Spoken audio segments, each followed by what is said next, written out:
Assalamualaikum warahmatullahi wabarakatuh. Perkenalkan, nama saya Jaki Wendy Aludin. Di sini saya akan mempresentasikan ujian tengah semester untuk mata kuliah Pengadilan HAM Internasional dengan membawakan tema yaitu kegagalan mekanisme nasional dan peran mekanisme internasional dalam kasus pelanggaran HAM Timor Timur pada tahun 1999. Untuk yang pertama, ada konteks mengenai kasus pada Timor Timur, yang mana pada tahun 1999 Timor Timur mengadakan referendum di bawah pengawasan PBB untuk menentukan apakah tetap menjadi bagian dari Indonesia atau merdeka. Hasil referendum menunjukkan bahwa sebagian besar rakyat Timor Timur memilih untuk merdeka. Setelah hasil itu diumumkan, terjadi kekerasan besar yang dilakukan oleh milisi pro-integrasi dengan dukungan sebagian unsur militer Indonesia. Ribuan orang tewas, banyak rumah yang terbakar, pembunuhan massal, dan ratusan ribu warga terpaksa mengungsi ke Timor Barat.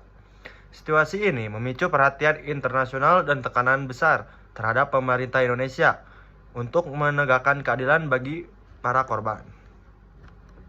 Sebagai respon, Indonesia membentuk Pengadilan HAM ad hoc di Jakarta berdasarkan Undang-Undang Nomor 26 Tahun 2000 tentang Pengadilan HAM.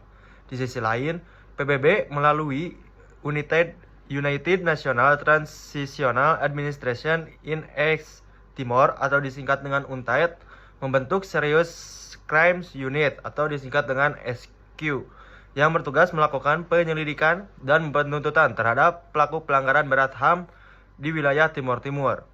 Namun, proses peradilan Indonesia dianggap gagal karena banyak terdakwa dibebaskan dan tidak ada pertanggungjawaban bagi pelaku utama. Komunitas internasional menilai bahwa pengadilan tersebut tidak independen dan tidak memenuhi prinsip keadilan bagi korban pelanggaran HAM di Timor Timur. Kemudian untuk selanjutnya ada prinsip exhaustion of national remedies. Pembentukan Pengadilan HAM ad hoc di Indonesia setelah kekerasan di Timor Timur tahun 1999 dimaksudkan sebagai bentuk tanggung jawab negara dalam menegakkan hukum dan memenuhi prinsip exhaustion of national remedies, yaitu upaya hukum nasional harus ditempuh terlebih dahulu sebelum mekanisme internasional mengambil alih.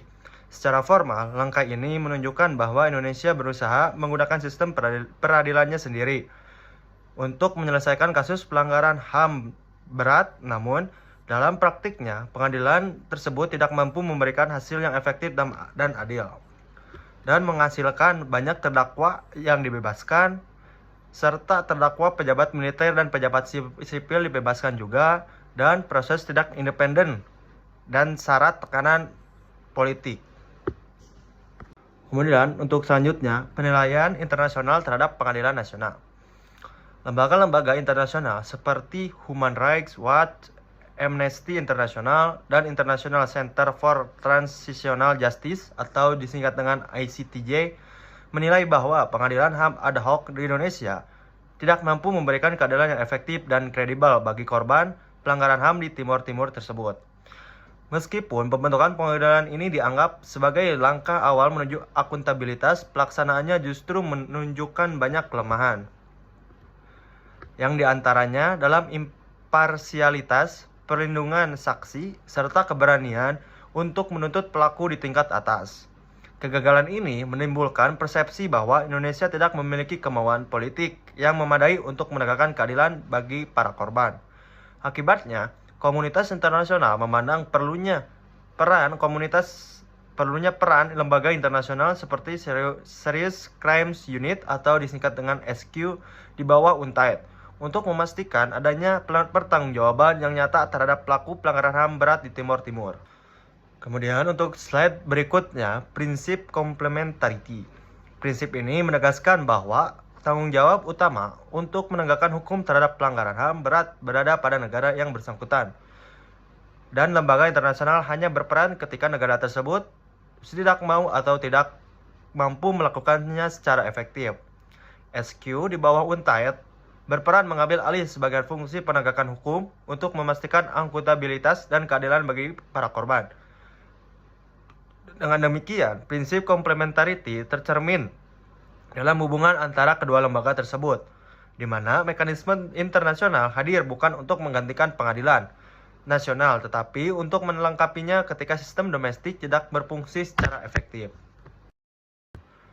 Kemudian selanjutnya, pada kasus di Timor Timur, konsep unwillingness dan inability termasuk konsep yang tertuju pada kasus tersebut, yang mana unwillingness merujuk pada kondisi ketika suatu negara sebenarnya memiliki kapasitas hukum untuk menindak pelaku kejahatan, tetapi tidak memiliki kemauan politik untuk melakukannya. Hal ini terlihat dari sikap pemerintah Indonesia yang enggan untuk menuntut pelaku dari kalangan militer berpangkat tinggi. Adanya intervensi politik dalam proses peradilan serta kecenderungan untuk melindungi pelaku yang memiliki kekuasaan. Untuk inability, yaitu mengacu pada ketidakmampuan struktural atau kelemahan sistem hukum dalam menjalankan proses peradilan secara efektif. Dalam kasus ini, pengadilan di Indonesia menghadapi banyak keterbatasan seperti lemahnya pengumpulan bukti, tidak terlindunginya saksi, serta kurangnya pengalaman aparat hukum dalam menangani kejahatan internasional. Kedua faktor ini berjalan bersamaan, menunjukkan bahwa Indonesia tidak hanya tidak mau, tetapi juga belum mampu menjalankan proses peradilan yang sesuai dengan standar internasional. Nah, unwillingness dan inability ini dalam kasus Timor Timur, kedua konsep tidak berdiri sendiri, tetapi saling memperkuat satu sama lain. Kurangnya kemauan politik atau bisa jadi unwillingness memperparah kelemahan institusional, bisa disebut dengan inability, sehingga sistem peradilan nasional tidak mampu memenuhi standar keadilan internasional. Akibatnya, peran lembaga internasional seperti Serious Crimes Unit atau disingkat dengan SQ di bawah UNTAID menjadi peran penting sebagai upaya komplementer untuk memastikan adanya pertanggungjawaban hukum yang nyata atas pelanggaran HAM berat yang terjadi. Kemudian untuk slide berikutnya, peran SAPR atau bisa disebut dengan Commission for Reception, Truth and Reconciliation. SAPR dibentuk oleh Perserikatan Bangsa-Bangsa melalui UNTAID pada tahun 2001 sebagai bagian dari upaya rekonsiliasi dan pemulihan pasca konflik di Timor Timur. SAPR berperan penting dalam mengungkap kebenaran atas pelanggaran HAM yang terjadi selama masa pendudukan Indonesia dan kekerasan pasca referendum tahun 1999. Tujuan utamanya bukan untuk menghukum pelaku, tetapi untuk memberikan ruang bagi korban dan pelaku tingkat bawah agar menyampaikan kesaksiannya, mengakui perbuatannya, serta membangun dasar rekonsiliasi sosial. Melalui mekanisme dan penerimaan kembali di masyarakat atau bisa disebut dengan Community Reconciliation Process, SAPR berhasil menciptakan proses penyembuhan sosial yang penting bagi pemulihan hubungan antar warga. Laporan akhirnya yang berjudul CEGA tahun 2005 mendokumentasikan ribuan kesaksian korban, memberikan bukti historis tentang kekerasan sistematis yang terjadi dan merekomendasikan langkah-langkah reparasi, reformasi institusi, serta penegakan keadilan yang lebih kuat.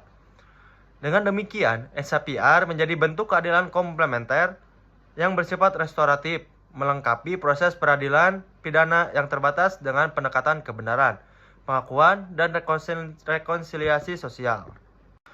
Untuk kesimpulannya, pada presentasi ini, yang mana kasus pelanggaran HAM di Timor Timur pada tahun 1999 menunjukkan bahwa upaya penegakan keadilan tidak dapat hanya bergantung pada mekanisme nasional. Meskipun Indonesia telah membentuk pengadilan HAM ad hoc sebagai bentuk tanggung jawab formal, proses tersebut gagal memenuhi prinsip keadilan karena kurangnya independensi, adanya tekanan politik, serta ketidakmampuan sistem hukum dalam menuntut pelaku utama. Kondisi ini mencerminkan adanya unsur unwillingness dan inability sekaligus yang membuka ruang bagi peran lembaga internasional seperti SQ tadi di bawah UNTAID. Bersamaan dengan itu, Commission for Reception, Truth and Reconciliation atau bisa disingkat dengan SAPR berperan melengkapi proses hukum melalui pengungkapan kebenaran dan rekonsiliasi sosial. Dengan demikian, pelanggaran Timor Timur menegaskan pentingnya sinergi antara mekanisme nasional, internasional, dan proses rekonsiliasi agar keadilan bagi korban pelanggaran HAM dapat benar-benar terwujud. Mungkin sekian yang bisa dapat saya presentasikan. Mohon maaf apabila banyaknya kekurangan. Mohon maaf apabila presentasinya kurang lengkap dan kurang jelas. Mohon dimaafkan. Baik, wassalamualaikum warahmatullahi wabarakatuh.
Mungkin sekian presentasi dari saya.